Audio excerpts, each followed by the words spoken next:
brasileiros convivem diariamente com a fome e outros 72 vivem em situação de insegurança alimentar. Então são questões como essa que têm mobilizado as pesquisas dentro da linha de movimentos sociais, educação popular e escola, né? E a gente tem trabalhado com alguns intelectuais que vêm pensando essas questões, dentre eles a gente está trazendo a Alain Touraine e a Maria da Glória Gon, além também a Ilse Scherer, que é uma pesquisadora brasileira, junto com a Gon, que são pensadores que têm definido um pouco essa noção de movimentos sociais, né?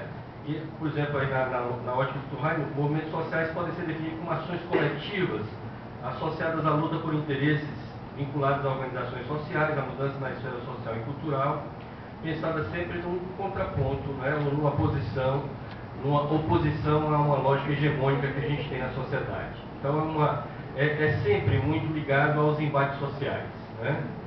A gente pode pensar algumas imagens que retratam questões que são questões de pesquisa nossas, né? Então essas temáticas geralmente aparecem nessas discussões. E a professora Gon vai falar que acima de tudo, movimentos sociais são sempre ações sociopolíticas. Então, regra geral, as pesquisas que acontecem dentro dessa linha de movimentos sociais são pesquisas muito engajadas, muito comprometidas com essas questões sociais, né? A gente diz sempre que muitas dessas esferas com as quais nós lidamos são esferas que ainda se mata muita gente no Brasil e no mundo em torno delas, né? E a gente tem aí vários casos. Recentemente mesmo aqui no Ceará nós tivemos morte de um dos companheiros com os quais o grupo tem interagido, né? Então isso tem acontecido bastante. As questões indígenas é uma questão também muito emergente no campo das pesquisas que temos feito e que denota a necessidade de a gente pensá-la de uma forma muito comprometida. Então, dentro desse contexto, a gente sempre pensa que o contributo fundamental que a linha de pesquisa, movimentos sociais, educação popular e escola tem trazido é no contexto da conscientização, não é de conscientizar, não é isso, mas de contribuir com os processos de conscientização, né?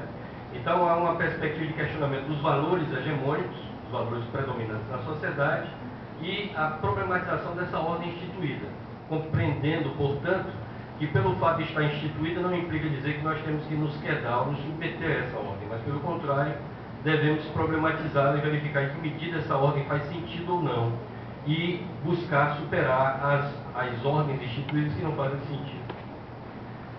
Então aí estão algumas imagens que retratam isso mundo afora. Uma outra discussão que a gente tem feito é a crítica à sociedade de consumo e mercantilização. A gente tem visto a gravidade desse quadro também, né? Inclusive, hoje a gente sabe do prejuízo que a gente tem causado por conta do consumo excessivo e das nossas formas de terapia mais recentes, como a shopping terapia, né? É a mais usual da maioria de nós aqui. Enfim, aí são alguns exemplos, né? E o exemplo fundamental é exatamente isso, a mercantilização do humano, né? Essa foto é bonitinha, mas isso aí é bem verdadeiro. Então esses embates, essas lutas são embates e lutas importantes para a gente.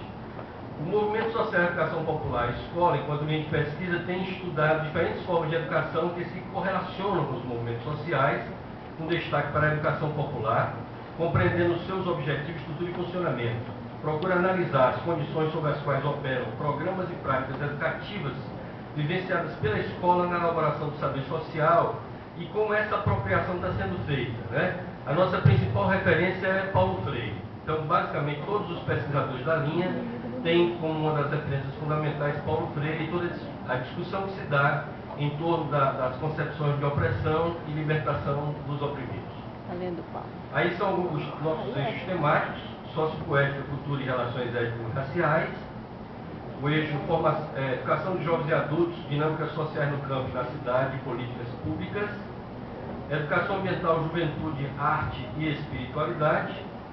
E aí eu vou falar um pouco de cada pesquisador de cada um desses eixos, né? Como vocês podem ver, são 3 eixos. No eixo da sociopoética, cultura e relações étnico-raciais, nós temos o professor Henrique Cunha, que inclusive é uma referência nacional dentro dessa área de pesquisa, que é as questões étnico-raciais. Então o Henrique é uma das grandes referências desse Brasil em torno dessa questão. Já foi professor da UF de São Paulo e já está há alguns anos aqui no nosso programa, trabalhando com essa questão. A professora Sandra Petit é uma outra referência importante no Brasil, discutindo a partir da perspectiva que ela trabalha junto com um companheiro que hoje reside na Bahia, né, que é o Jacques Gaultier, que foi idealizador dessa proposta metodológica e com o qual esse grupo vem trabalhando e integra um conjunto de pesquisadores do Brasil afora e tem base séria aqui no nosso programa de pós-graduação. A professora Joselina, que é do Cariri e que se agregou ao grupo há 2 anos atrás e que vem trabalhando e fortalecendo essas discussões acerca da africanidade. E a professora Zelma, que é a professora da UES, que tem também se agregado ao grupo nessas discussões importantes em torno desses temas. A educação de jovens e adultos, dinâmicas sociais no campo e na cidade e políticas públicas, tem a professora Eliane Deis, que inclusive é consultora do Ministério da Educação dentro dessa área, né, uma pessoa que tem uma contribuição importante para dar em termos de pesquisa no Brasil, né.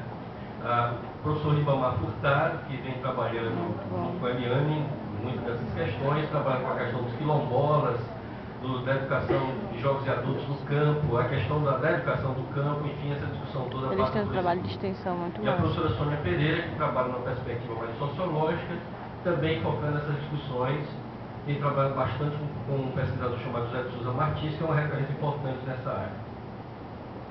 Educação ambiental, juventude, arte e espiritualidade é um grupo bastante complexo que tem feito uma discussão muito inovadora e interessante, inclusive, porque traz temas emergentes no campo da epistemologia e da metodologia, tanto da pesquisa no sentido mais amplo, quanto da pesquisa em educação em particular, né? Vale salientar, por exemplo, que esses estudos sobre espiritualidade, nós temos hoje 3 grandes grupos constituídos e fortalecidos no Brasil, no mundo, um em Harvard, outro na USP e o nosso aqui na Universidade Federal do Ceará. A professora Ângela Linhares trabalha mais com a dimensão da espiritualidade e da arte e o intercruzamento dessas 2 dimensões. A professora Celestina, que trabalha mais com a questão da juventude e da formação, enfocando toda a discussão em torno das questões dos jovens. A professora Kelma Matos, que eu vou me deter um pouco mais, que ela encaminhou para a gente algumas informações, inclusive das pesquisas mais recentes que está fazendo, depois eu apresento mais detalhadamente.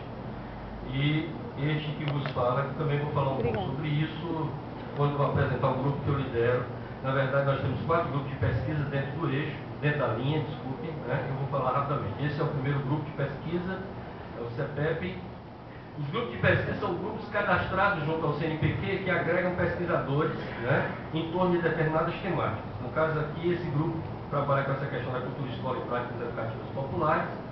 E os 3 pesquisadores principais do grupo é a professora Sandra, que é a líder, a professora Kelma e o professor Henrique, né? As linhas de pesquisa em que atua: educação popular, sociopoética e abordagens afins, educação ambiental, cultura de paz e juventudes. Alguns outros pesquisadores e pesquisadoras ligados a esse grupo: Chara Jane, Eleomar Santos Rodrigues, o Eleomar, a Chara trabalha com a questão da sociopoética na escola.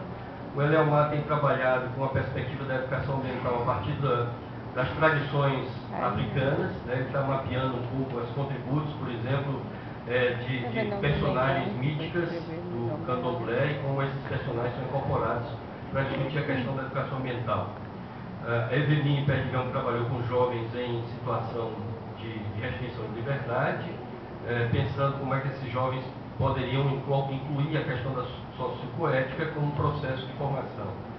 O John Anderson trabalha a partir de uma perspectiva da psicologia, questões relacionadas a essas temáticas. A Rose Leite, a Silvia Maria trabalha com a questão da lei que chega na escola impactando no sentido da cultura afro, né, da história afro, e como é que essa discussão tem chegado na escola. E o Tiago Menezes de Oliveira. Aqui são mais outros: Alessandro, a Cícera Aline, a Jocelyn, enfim, um conjunto de pesquisadores e pesquisadoras. Dentre eles e elas também quem trabalha com a questão da cultura de paz, que é uma das discussões fortes dentro desse grupo de pesquisa. A Kelma é professora associada ao Departamento de Fundamentos da Educação do nosso programa, é professora também do PRODEMA, trabalha com educação ambiental lá, né? Mestrado e doutorado em educação. Coordena o projeto de extensão Formação de Professores do ProJovem, aqui em Fortaleza, e coordena os estudos Cultura de Paz, Juventude e Docentes, numa parceria junto com a Secretaria de Educação do Estado e do município. Estudo de Juventude, Escola, Educação Ambiental, Cultura de Paz, Educação e Espiritualidade. Na graduação, ela trabalha com o Conceito de História da Educação Brasileira, estudo do funcionamento da educação básica e pesquisa. Aqui são alguns orientandos atualmente vinculados à Kelma, né? Nós temos a Rosa, a Daniele, a Joyce e o Raimundo Nonato, que entrou agora no doutorado, né? Fazendo uma discussão interessante sobre essa relação. Educação ambiental e cultura de paz nas relações Brasil e França, é um trabalho bem interessante. A Elisângela, que trabalha com a questão da escola e cultura de paz, e a Lívia, o programa 5 minutos em valores na educação cultura de paz nas escolas. É uma experiência interessante, uma experiência que acontece aqui no estado do Ceará em algumas escolas, e a Lívia vai pesquisar essa experiência. Existe um grupo de AFNA, que trabalha com a formação que se dá a partir do que a gente chama de narrativas autobiográficas. Isso é uma metodologia nova de pesquisa, um grupo de pesquisa franco-brasileiro que tem se fortalecido bastante. Hoje tem uma grande associação nacional que tem um trabalho muito amplo em vários estados do Brasil, e a Ercília faz essa articulação juntamente comigo e outros professores aqui do Ceará, nessa relação com outros pesquisadores do Brasil afora, em torno dessa questão da pesquisa autobiográfica e formação docente. É uma discussão muito interessante, inclusive com algumas experiências já realizadas aqui pelo programa, a partir de alguns pesquisadores e pesquisadoras que têm implementado essa proposta. Inclusive, eu tenho uma orientada de doutorado que vem trabalhando com a educação ambiental e a afetividade no sentido da pertença dos jovens do sertão do Ceará, e como é que eles, a partir de uma leitura da sua própria vida, se mantêm mais vinculados ao seu lugar, né? Evitando as migrações.